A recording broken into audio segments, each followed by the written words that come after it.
ไม่เกิน3 วัน คือ1 2 3 มกราคมไม่วันใดก็วันหนึ่งหรือ2 วันหรือทั้ง3 วันและวันนี้วันที่3 มกราคมเป็นวันสุดท้ายที่รายการคดีโลกคดีธรรมจะบอกบุญท่านเป็นวันสุดท้ายของปี66นะโยมและจะไม่บอกไปตลอดจนสิ้นปีเลยเพราะรายการนี้ไม่ได้ต้องการให้ญาติโยมมารำคาญเพราะการบอกบุญให้กับตัวเองแต่ถ้าบอกบุญให้กับครูบาอาจารย์ของเราช่วยสนับสนุนครูบาอาจารย์วัดวาอารามอื่นๆอันนี้เป็นปกติที่รายการนี้ทำมาโดยตลอดแต่ไม่ได้ทำให้กับตัวเองตลอดทำเฉพาะต้นปี3 วันเท่านั้นไม่เกินนี้บางทีก็น้อยกว่านั้นแค่วันเดียวบอกแล้วก็ไม่บอกต่ออีกเลยคือไม่บอกในวันต่อไปอีกใครมาฟังรายการในช่วงปีใหม่นี้ก็ถือว่าท่านเป็นผู้โชคดี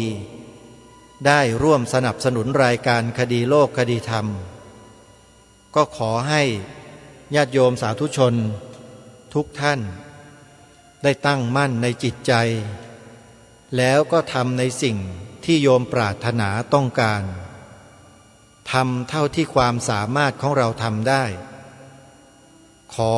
ให้พวกเราทำกันทุกเดือนโยมแบ่งเลยเดือนละเท่าไหร่ทำอย่างไรวันที่เท่าไหร่ยังไงแล้วแต่อยากให้ทุกคนเนี่ยได้ตั้งจิตตั้งมั่นทำอย่างนี้กันเพื่ออะไรเพื่อให้รายการนี้ยังคงอยู่และทำหน้าที่ได้อย่างสะดวกอาตมามีภาระต้องรับผิดชอบหลายอย่างแต่ไม่มีใครมาสนับสนุนเป็นชิ้นเป็นอันเลยน้อยมากที่มีอยู่ก็มีอยู่เพียงแค่2 รายเท่าที่อาตมาภาพทราบ1โยมพ่อสะอาดโยมแม่ประยงและครอบครัวพดุงสงฆ์อันนี้โอนมาถวายสวนป่าสามัคคีธรรมทุกเดือนเลยขออนุโมทนาสาธุและอีกท่านหนึ่งก็คือโยมพี่อุไรวันวาตรีบุญเรืองเจ้าของร้านซุปหางวัวขอนแก่นแต่พอไปที่ร้านโยมครั้งแรกมองไม่เห็นซุปหางวัวสักนิดหนึ่งโยมตำส้มตำมาถวายแล้วก็อาหารอีสานอาตมาก็เลยบอกโยมว่าอาตมาไม่ฉันเนื้อโยมไม่ได้ฉันเนื้องัวโยมก็ทำภัตตาหารอื่นมาถวายแล้วต้องขอบอกกระซิบบอกค่อยๆนิดๆนะโยมอย่าไปบอกใครนะร้านอาหารซุปหางวัวขอนแก่นร้านนี้เนี่ยรสชาตินี่ขอบอกว่าใครได้ไปทานแล้วครั้งหนึ่งจะต้องมีครั้งที่10ครั้งที่20 30ครั้งที่100ฮะเพราะเหตุผลอะไรนั้นอาตมาก็ให้ญาติโยมไปพิจารณากันเองเถอะอาตมาภาพเองนะถึงแม้ว่าจะพิจารณาอาหารทุกครั้งในการฉันก็เถอะแต่พอได้ฉันภัตตาหารร้านนี้แล้วเนี่ยคือร้านซุปหางวัวขอนแก่นเนี่ยนะขอบอกได้เลยว่าครั้งเดียวไม่ได้แต่จะเป็นครั้งต่อไปเมื่อไหร่ไม่ทราบผ่านไปนี่ต้องแวะแน่นะญาติโยมอันนี้แนะนำแค่นี้พอไม่ต้องบอกถึงรายละเอียดนี่แหละเจ้าของร้านนี้แหละก็ถวายอาตมาภาพทุกสัปดาห์ใส่บาตรวันพระโยมเขาทำบุญใส่บาตรให้อาตมาภาพอาตมาก็นำไปซื้อพวงมาลัยมาบูชาพระสัปดาห์ละ10 พวง10 พวง10 พวงแล้วก็ทำวัดสวดมนต์เช้าทำวัดสวดมนต์เย็นทุกวันก็ให้โยมเขาได้บุญไปด้วย ก็มีอยู่แค่2 รายที่โอนปัจจัยเข้ามาถวายส่วนท่านอื่นที่โอนเข้ามาที่ไม่มีชื่ออาตมาภาพต้องขออภัยด้วยนะโยมนะบางทีอาตมาภาพเองก็ไม่ทราบจริงๆแต่ยังไงก็ตามนั่นแหละถือว่าโยมนั้นได้ทำบุญที่ได้บุญเต็ม100เลยโยมไม่จำเป็นต้องเอ่ยนามตัวเองแต่ตั้งใจไว้บุญมันเกิดอย่างเต็มบริบูรณ์เลยนั่นน่ะต้องขออนุโมทนาอย่างยิ่งด้วยทราบว่าโยมชื่อโยมเฉลิมหรืออะไรนี่แหละอยู่วังสะพุงจังหวัดเลยเนี่ยท่านหนึ่งแล้วก็โยมอะไรอีกท่านหนึ่งอาตมาภาพก็จำไม่ได้ก็ต้องขอขมาโยมด้วยโยมทำไปเถอะเชื่ออาตมาเถอะนะโยมอาตมาจะไม่ทำให้โยมผิดหวังในเรื่องการทำงานแน่นอนโยมก็ประจักษ์แจ้งฟังกันอยู่ทุกวันอยู่แล้วยิ่งอะไรมันเริ่มปรากฏให้เราเห็นในสังคมมากขึ้นในโลกโซเชียลเน็ตเวิร์กที่มันไม่สามารถจะปิดกั้นกันได้เนี่ยเราก็จะเริ่มเข้าใจแล้วว่าการที่คนไทยเราขาดจิตสำนึกไม่มีอุดมการณ์ยึดมั่นในธรรมคำสอนของพระสัมมาสัมพุทธเจ้าแล้วเนี่ยมันจะทำให้สังคมเราเป็นสังคมอย่างไรปัจจุบันนี้ถึงขนาดมีการบุกจับข้าราชการระดับอธิบดีมีการโชว์ออกโลกโซเชียลเน็ตเวิร์กให้เห็นกันจะชัดๆแล้วก็จะมีเพิ่มขึ้นมากขึ้นเรื่อยๆตรงนี้เป็นเครื่องบ่งบอกถึงอะไรหลายๆอย่างที่เราสามารถคิดวิเคราะห์ได้ส่วนหนึ่งก็เกิดจากการที่ข้าราชการที่ทำหน้าที่ของเรานั้นไม่ลำเอียงเริ่มมีธรรมะในใจมากขึ้นแล้วก็มีความกล้ามากขึ้นในการที่จะแก้ไขในสิ่งผิดและกระทำในสิ่งที่ถูกต้องกันมากขึ้นซึ่งเรื่องนี้ในประเทศลาวประเทศเพื่อนบ้านเราเนี่ยเคยประสบพบเจอมาแล้วเหตุการณ์ในลักษณะนี้นะข้าราชการระดับสูงถูกสอยล่วงเกือบทั้งหมดเลยที่ถูกสอยเพราะถูกวางยามีการล่อซื้อมีการทำอะไรต่างๆเพื่อเก็บหลักฐานเก็บข้อมูลเอาไว้แล้วก็เฉ่งเรียบทั้งประเทศเลย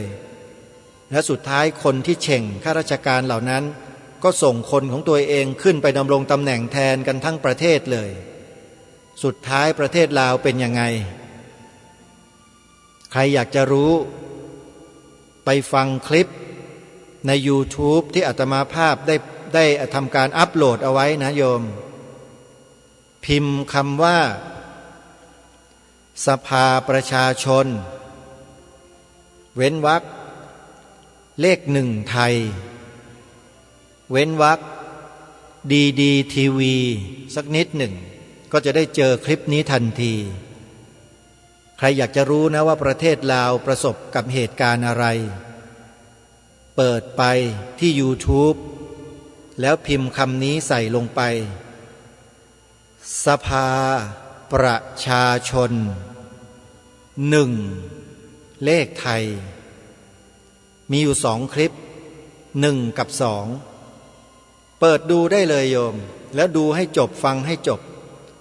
แล้วบุคคลที่เป็นเจ้าของเสียงในคลิปเนี่ยเป็นพระสงฆ์จากประเทศลาวพูดให้เราฟังเองจากประสบการณ์ตรงๆที่เขาเคยดำรงตำแหน่งใหญ่ๆอยู่ในประเทศลาวช่วงหนึ่งทั้งที่ห่มจีวรเหลืองๆนี่แหละถูกเกณฑ์ให้ไปเป็น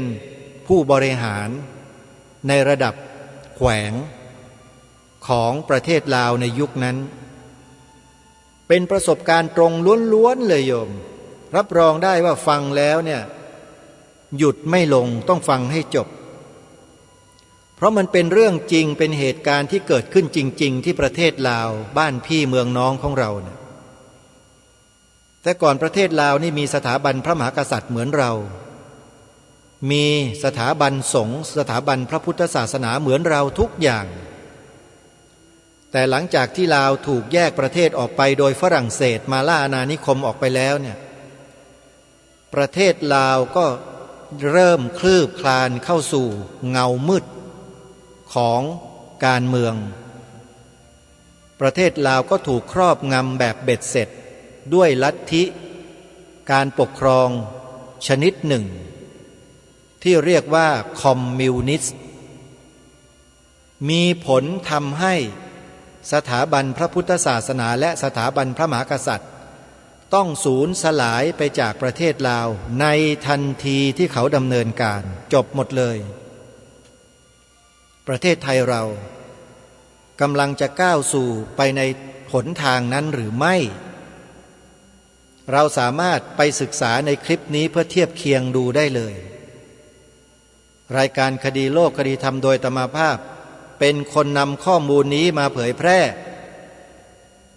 แล้วไม่จำเป็นจะต้องกลัวอะไรไม่รู้กลัวทำไมไม่กลัวประเทศตัวเองจะเป็นเช่นนั้นหรือถึงไม่กล้าเผยแพร่เรื่องนี้กันนะขอเรียนเชิญนะญาติโยมสาธุชนทุกท่านถ้าต้องการจะรู้ว่าสถาบันพระพุทธศาสนาและสถาบันพระมหากษัตริย์ของประเทศลาวที่ล่มสลายลงไปเป็นเพราะเหตุอะไรถ้าใครอยากจะรู้ไปฟังคลิปดังกล่าวคลิปที่ชื่อว่าสภาประชาชน1และ2มีอยู่2ตอนต่อท้ายไว้นิดนึงเป็นอักษรภาษาอังกฤษนะDDTV คลิปนี้ก็จะได้ขึ้นมาให้เราเห็นชัดๆรูปหน้าปกของ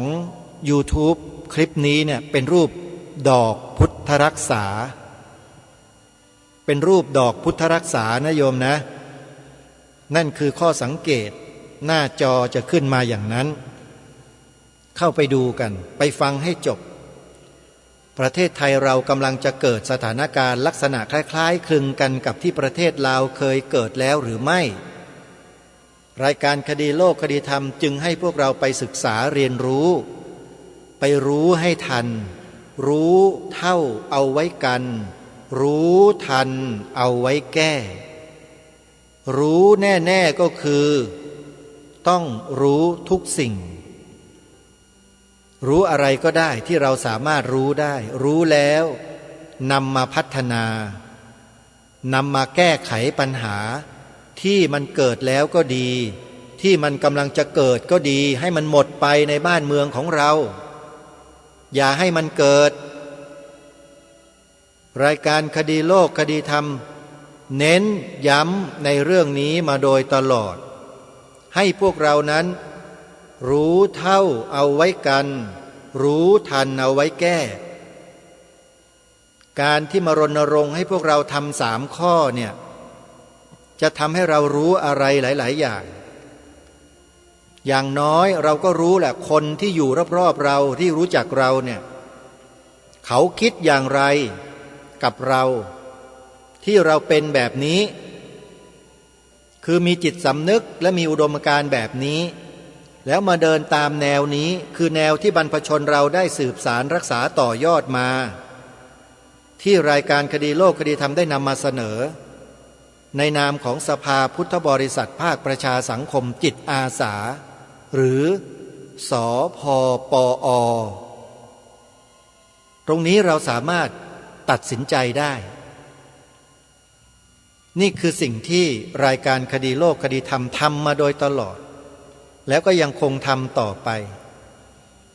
ในเบื้องต้นรายการนี้จึงได้บอกกับญาติโยมสาธุชนว่าในทุกๆต้นปี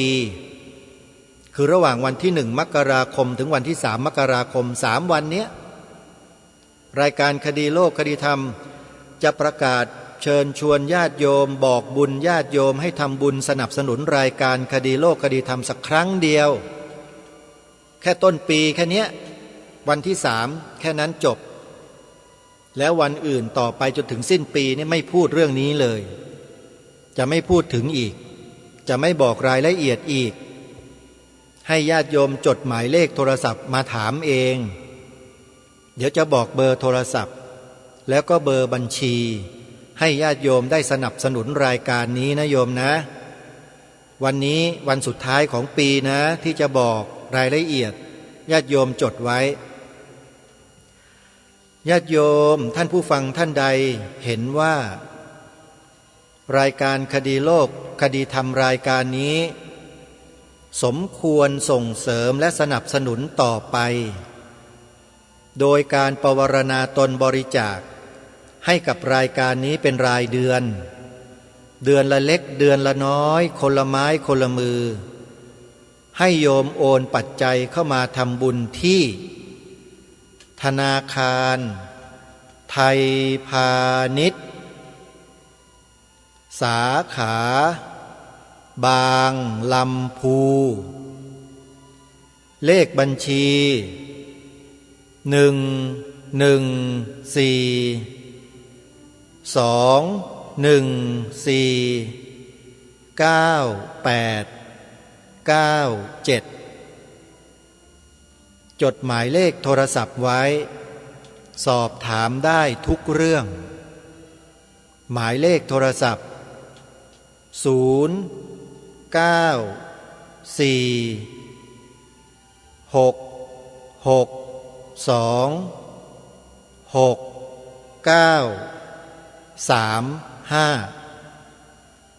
ย้ำอีกครั้งหนึ่ง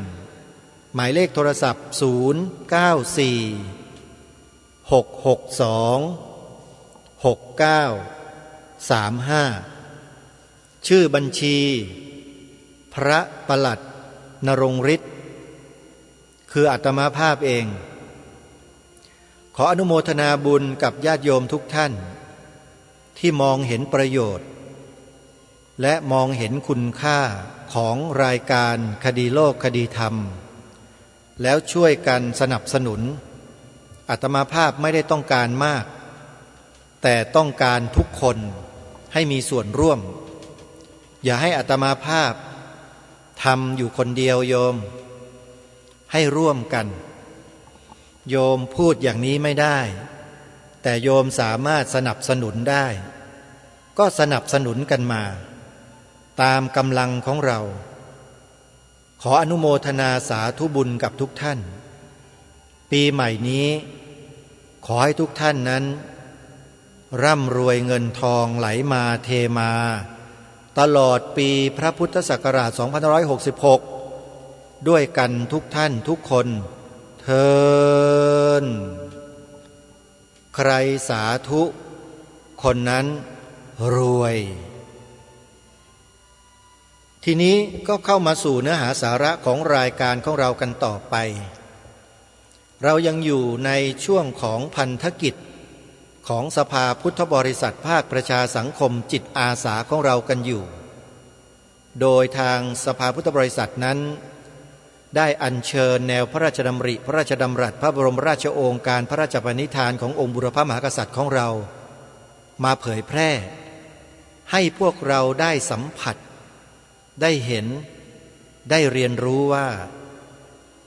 องค์พระมหากษัตริย์ไทยของเราแต่ละพระองค์แต่ละพระองค์นั้นทรงมีน้ำพระราชฤทัยที่ทรงเปี่ยมล้นด้วยพระมหากรุณาธิคุณต่อพวกเราชาวไทยเพียงใดเมื่อวานนี้ได้อัญเชิญแนวพระราชดำริของล้นเกล้ารัชกาลที่7มาให้พวกเราเนี่ยได้ศึกษาเรียนรู้กันไปแล้วว่าพระองค์ท่านทรงให้ความสำคัญเรื่องการศึกษาพระพุทธศาสนาแก่ลูกหลานเยาวชนนักเรียนในประเทศอย่างมากเพียงใดอันนี้ชัดเจนมากแต่สุดท้ายพระองค์ท่านก็ถูกคนกลุ่มหนึ่งยึดพระราชอำนาจของพระองค์ไปแล้วก็เปลี่ยนแปลงการปกครองแล้วก็นำคณะบุคคลของตัวเองขึ้นมาเป็นใหญ่ในบ้านในเมืองและสุดท้ายบ้านเมืองเป็นยังไงล่ะก็เป็นอย่างที่เรารู้เราทราบนี่แหละเพราะฉะนั้นเมื่อบ้านเมืองเราเป็นอย่างนี้ในขณะที่องค์สถาบันพระมหากษัตริย์ของเราก็ยังคงอยู่เราก็ต้องช่วยกันรักษา จารีตประเพณีช่วยกันสืบสานรักษาต่อยอดกันต่อไป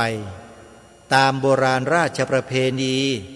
ที่สืบต่อกันมาเราจะทิ้งสิ่งเหล่านี้ไปไม่ได้วิธีการหนึ่งที่ทำให้พวกเราได้ช่วยกันตรงนี้ก็คือการที่รายการคดีโลกคดีธรรมนำสิ่งเหล่านี้แหละมานำเสนอผ่านรายการให้พวกเราพี่น้องคนไทยเราได้ศึกษาเรียนรู้ทำความเข้าใจไปด้วยกันเพื่อสร้างจิตสำนึกในอะไรในพระมหากรุณาธิคุณหรือบุญคุณของบรรพชนของเราไม่ให้เราเป็นคนอักตัญญูส่งเสริมให้เราเป็นคนกตัญญูกตเวทีต่อบรรพชนของเราไม่นิ่งดูดายต่อสถานการณ์และปัญหาของบ้านของเมืองที่บ้านเมืองมีปัญหาอยู่ทุกวันนี้เพราะพวกเราเหรอประชาชนเหรอที่เป็นคนทำให้ปัญหามันเกิดอะไม่ใช่นอกจากเราไม่ได้ทำปัญหาให้เกิดแล้วเรายังได้รับปัญหาจากการกระทำนั้นอีกด้วยทุกวันนี้เศรษฐกิจเป็นยังไงชาวบ้าน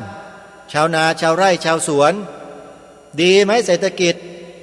พืชผลทางการเกษตรขายได้ราคาไหมใครล่ะเป็นคนท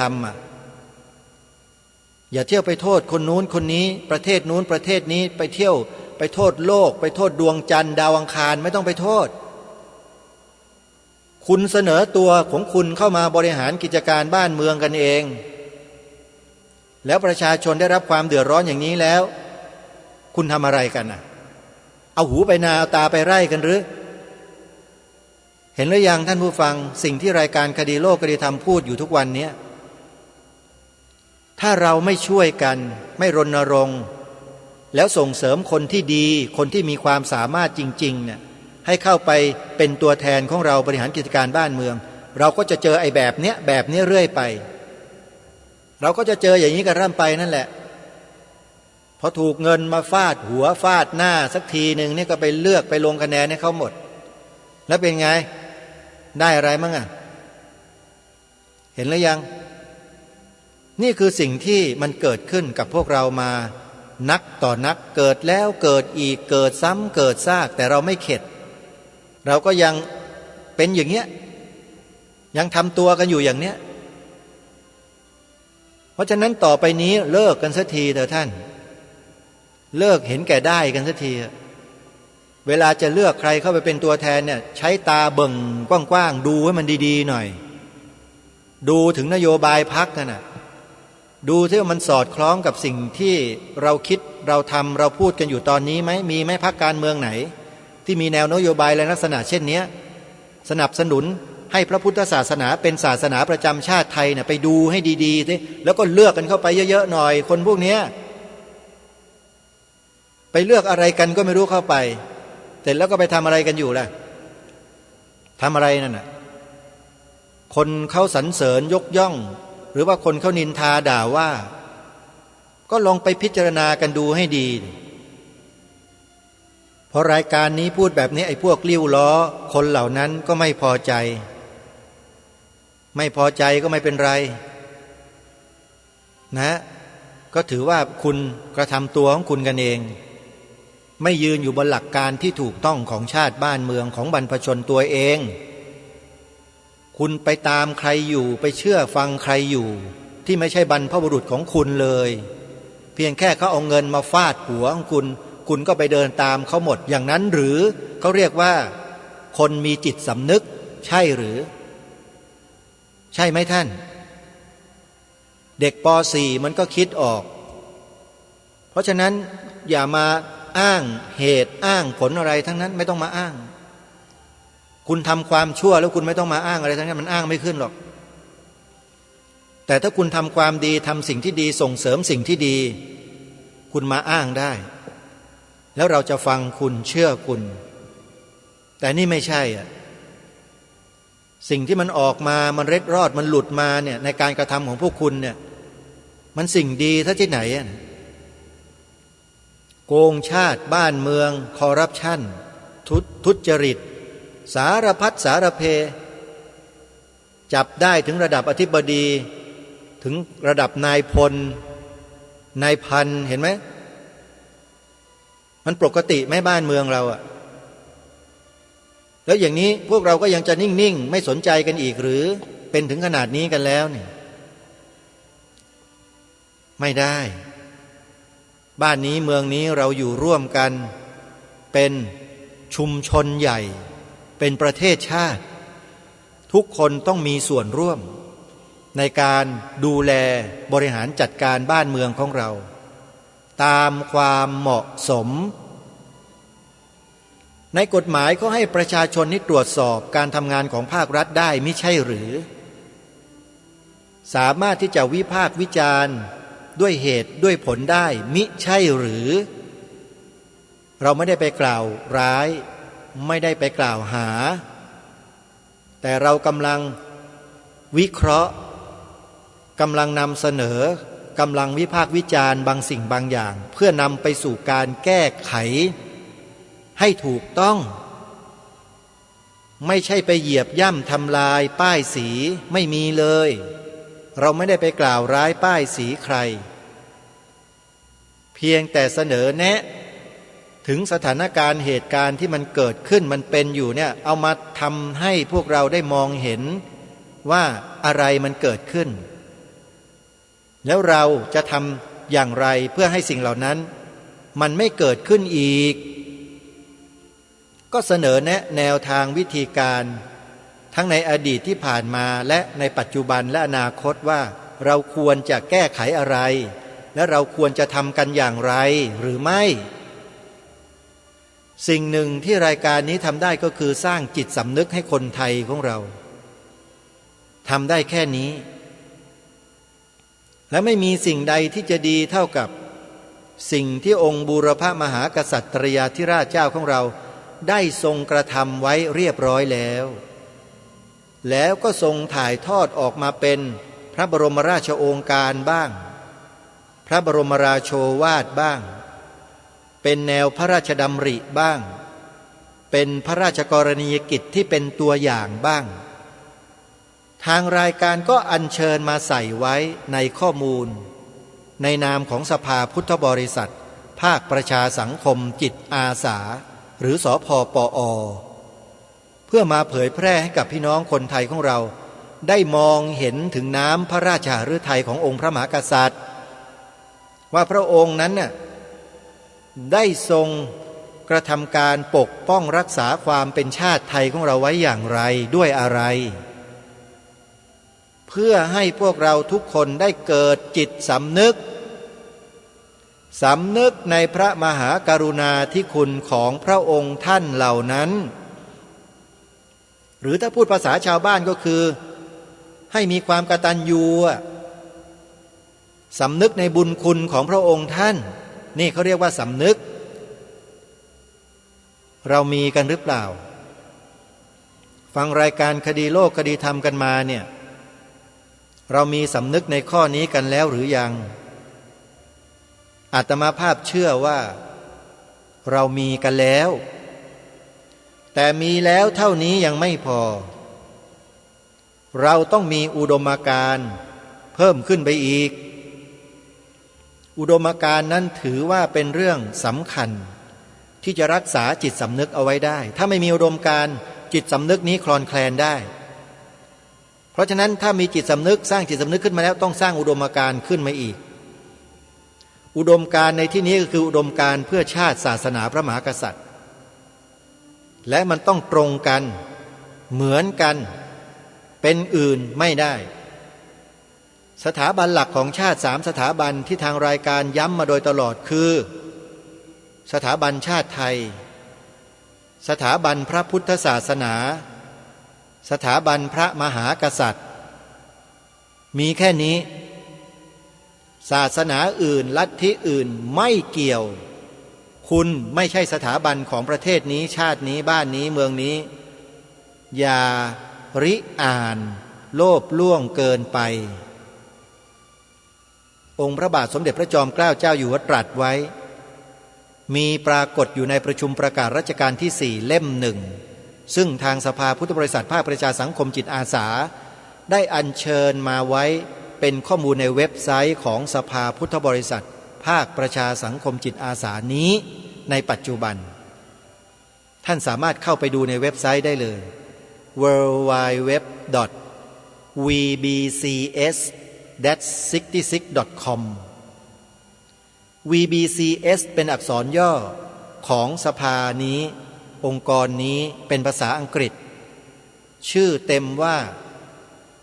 Voluntary Buddhist Councils of Civil Society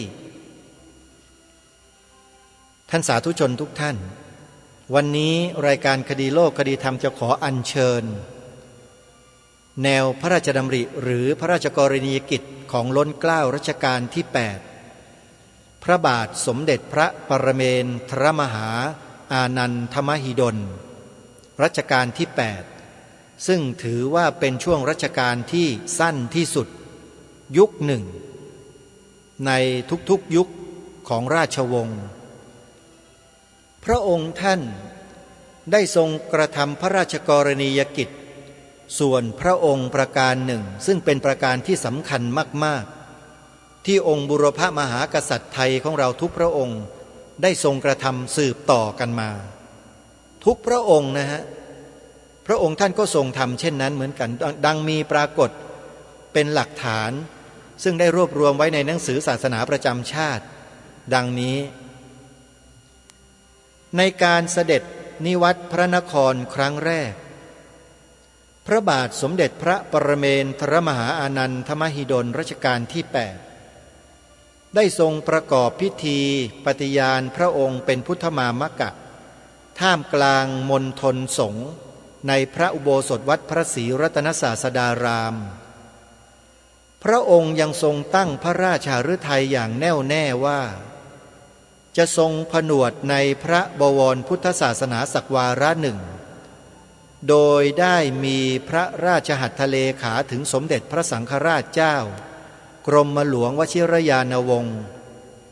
ทรงขอสังฆราชานุเคราะห์ในการศึกษาตำราทางพระพุทธศาสนาเพื่อใช้ในการเตรียมพระองค์ในการที่จะอุปสมบทนี่คือพระราชกรณียกิจของพระองค์ท่านเมื่อเสด็จนิวัตรพระนครคือเสด็จมาสู่เมืองไทยครั้งแรกนี่คือองค์พระมหากษัตริย์รัชกาลที่ 8โยมเห็นไหมฮะนี่แหละเป็นสิ่งที่ทางรายการคดีโลกคดีธรรมถือว่าเป็นสิ่งที่สูงค่าที่สุด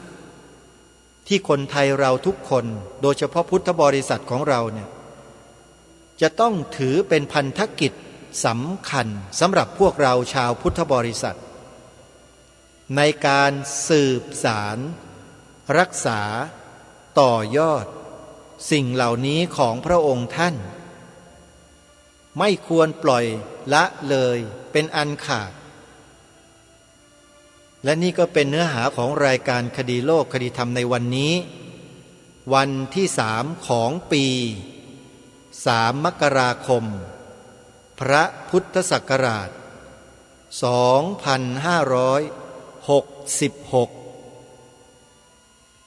ช่วงท้ายรายการขอย้ำท่านผู้ฟังอีกครั้งหนึ่งว่ารายการคดีโลกคดีธรรมขอเชิญชวนสาธุชนมีส่วนร่วมสนับสนุนรายการนี้ด้วยการบริจาคปัจจัยเป็นรายเดือนนะโยมนะใครทำรายเดือนไม่ได้ก็เป็นรายปีตามกำลังศรัทธาโยมท่านที่จะร่วมทำบุญสนับสนุนรายการสามารถโอนปัจจัยเข้ามาได้ที่ธนาคารไทยพาณิชย์สาขาบางลำพูเลขบัญชี114-214-9897ชื่อบัญชีพระประหลัดนรงฤทธิ์หมายเลขโทรศัพท์094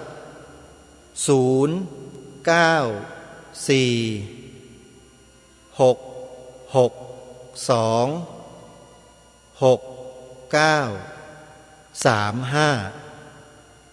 ออนุโมทนาบุญกับท่านผู้ฟังทุกท่านที่ติดตามรับฟังรายการคดีโลกคดีธรรมมาด้วยดีโดยตลอดและโดยเฉพาะญาติโยมที่จะสนับสนุนรายการคดีโลกคดีธรรมตลอดไปขอให้อานิสงส์แห่งบุญที่เกิดขึ้นจากการทำหน้าที่ของอาตมาจงถึงแก่ทุกท่านทุกคนให้เต็มบริบูรณ์ด้วยเทินวันนี้เวลาของรายการหมดลงแล้วอาตมาภาพต้องขอสมมุติยุติรายการไว้แต่เพียงเท่านี้